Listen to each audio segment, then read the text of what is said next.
Hi, I'm Todd Poor, and in this video we are going to be learning how to build all the different types of seventh chords. We will be playing them as arpeggios, so that way we can learn the construction and learn the intervals between and learn all the notes of them and how to build them your own. Okay, once you know the construction of them, then you can experiment on the guitar. You can learn textbook shapes, but you can experiment and you can really make up your own chord shapes for these, and that's when the fun really starts to happen. And I think that's when we're going to get the most out of them, when we can do our own thing with it and really work it into our own playing. Okay. Now, if you are not sure on the notes of the guitar, if we're not sure, about intervals. If we don't know our key signatures, if we don't know basic chord building, triads, major, minor, augmented, diminished, all these things, some of this might not make a lot of sense, okay? And if not, it's all right, because I do have videos demonstrating all these concepts on my Guitar Theory channel.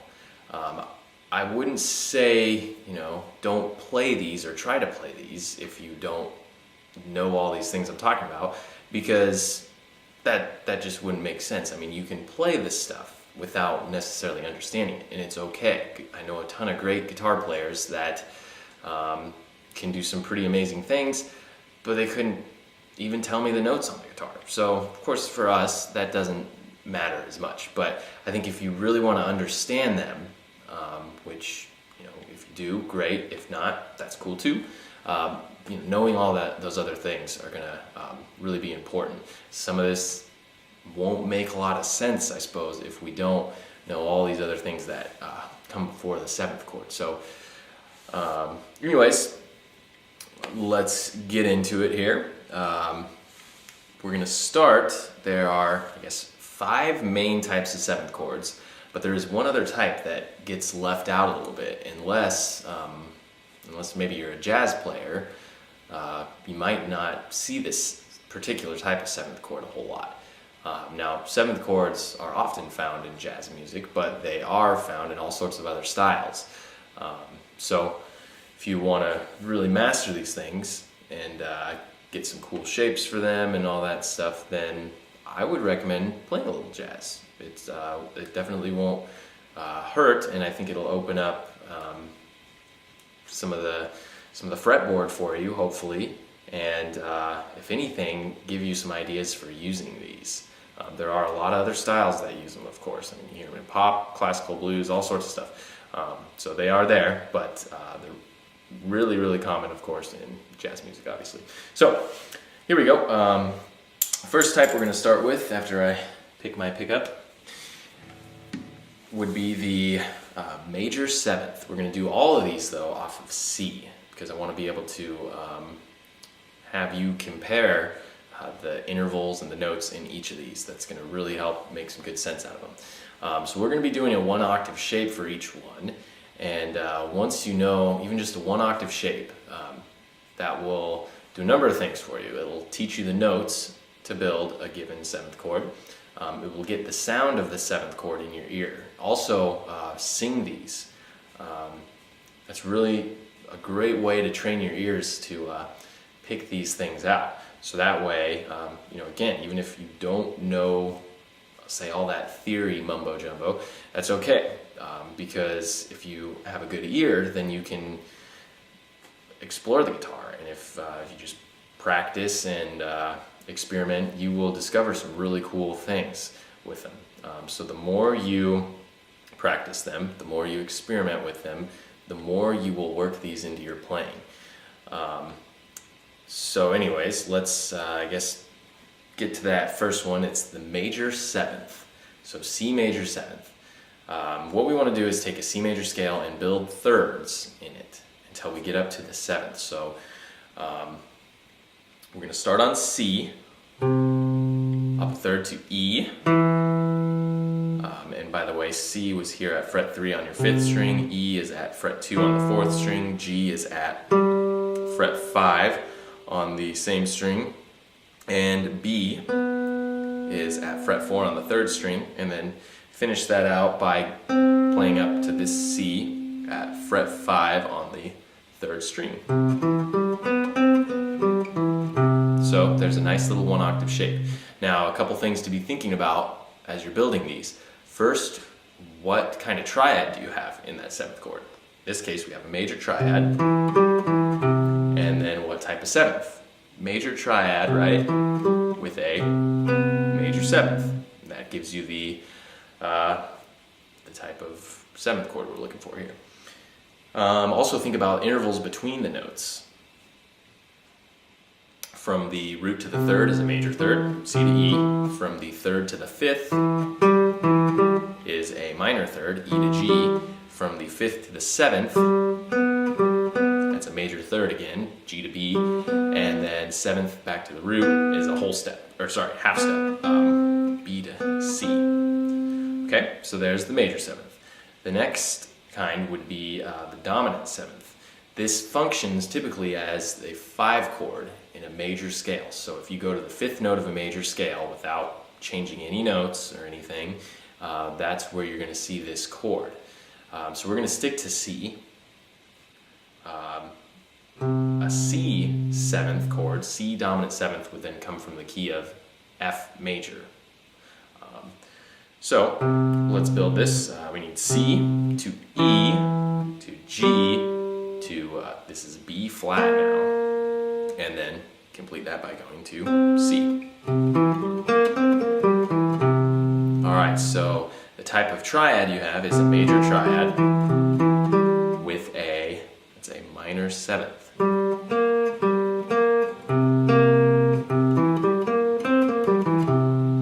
Alright, so major triad, minor 7th. The intervals between all the notes now. C to E, major 3rd. E to G, minor 3rd. G to B flat, minor 3rd, and then B flat to C, whole step. Okay, the next type is the minor 7th. Let's take a C minor scale to build this. We are going to start on C, of course, up to E flat, up to G, up to B flat, and then complete by going to C. So on the 5th string, that's frets 3 and 6. On the 4th string, fret 5. On the 3rd string, 3 and 5. You have a minor triad with a minor 7th. So construction all the way through, thinking about the intervals now. Minor 3rd, major 3rd, minor 3rd, major 2nd, or whole step. Okay. The next is the half diminished 7th chord, or minor 7 flat 5, as a lot of the jazz guys call it. This one would occur as the 7th chord in a major scale. So if you went to the 7th note of a major scale and built our 7th chord, this is the type that you would get. Or if you're thinking of the natural minor scale, it would be the 2nd chord in the key. Okay, so the notes built off C here.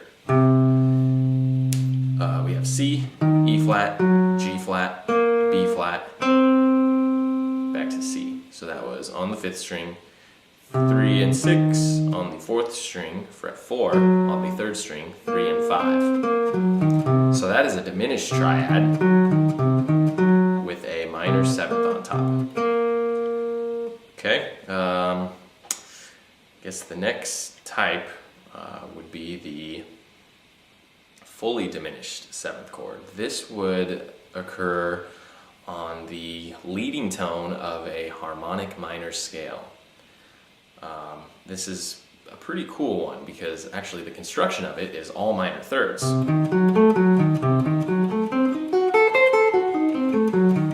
So on guitar, this is pretty cool and it lays out really nice. It actually just is kind of a shape. One unique thing about the chord itself, if you find a voicing for this thing, every time you move it up or down a minor 3rd, you you actually get all the same notes. They just invert themselves. So anyways, let's learn the notes of this.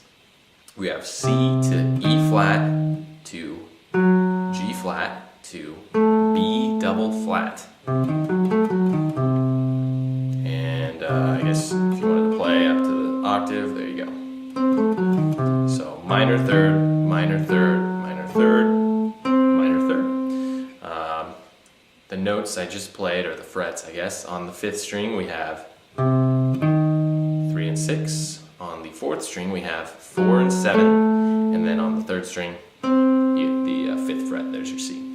So again, C, E flat, G flat, there's our B double flat, and then back to C.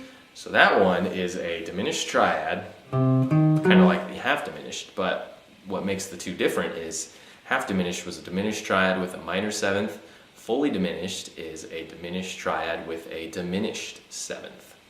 Alright, so those are the 5 main types. Now, that last one, this is a pretty unique one. I really like it. It's got a cool sound. It's kind of a dissonant one. There's a voicing for the all the notes played as a chord. The arpeggio sounds a little something like that. And this is called the minor major 7th. So it's a minor triad with a major 7th. Okay, so if I did this off C, maybe pull this from a C harmonic minor scale, I would have C, E flat, G, B natural, back to C. Alright, so the intervals, that was a minor 3rd from C to E flat to G is a major 3rd, and then G to B is another major 3rd. It's kind of got that nice augmented sound in there for the 3rd, 5th, and 7th. Yep, and then you could just complete that by going up a half step to C. So the frets on the 5th string, 3 and 6, 4th string, fret 5, and the 3rd string, 4 and 5. C, E flat, G, B, C.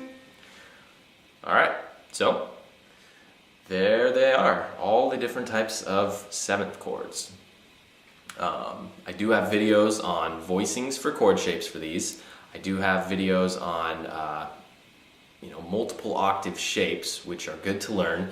But now that you kind of know the sounds of these and how to build them, I would just say experiment with them. The more you explore, the more you will discover, for sure, and the more you will find yourself working these into your playing. So anyways, thank you very, very much for watching the video. Maybe check out some of my other ones if you get a chance, show your friends and whatnot, and I guess we will see you guys later.